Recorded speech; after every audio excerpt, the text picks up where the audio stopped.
Hello my dear students, now we will in this lesson we will understand about some elementary signals. The first signal is the real sinusoids that you can see here. Continuous time real sinusoid is a function of the form, that is xt is equal to a cos omega t plus theta. It's a very basic form and you know it very well, the sinusoidal form. And here is a is the amplitude, here a is the amplitude of the signal, omega is the frequency of the signal, and theta is the phase delay of the signal. Such a function is a periodic with fundamental period of twice pi divided by omega. Whenever if you find out the periodicity of this kind of signal, so this equation is quite relevant in that term, twice pi divided by omega, whatever time that might be, that will go through to there, and the fundamental frequency is the omega. A real sinusoid has a plot resembling that the shown below, that is the common sinusoidal plot that I have that you can see here. And next, that is the complex exponentials. A continuous time complex exponential is a function of the form, that is the function of the form, and where a and lambda are complex constants.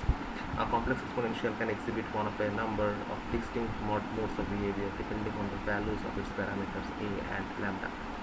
For example, as a special cases, complex exponentials include real exponentials and complex sinusoids.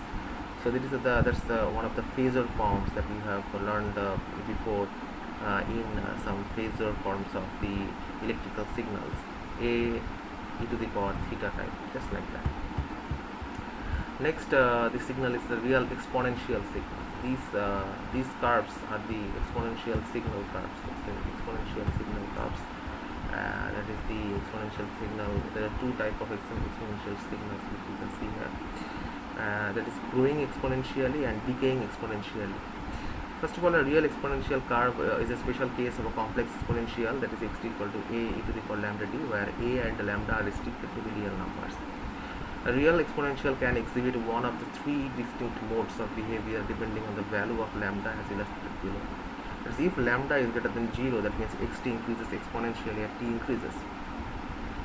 So that is known as the growing exponentially. And if lambda is less than 0, then it decreases.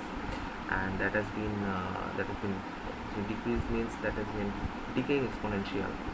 And if lambda is equal to 0, then that will be a constant value of a. There will be no other things. How can it could be covered by? The simple situation is that it's one kind of exponential means it's one kind of depends on the you can say that depends on the power of the exponential. That means if the power is a positive, so that will be growing exponential, and if it is a negative sign, so that will be decaying exponential. And the directions are like that. What kind of directions are like to be? First of all, the direction, if this increasing decaying, that means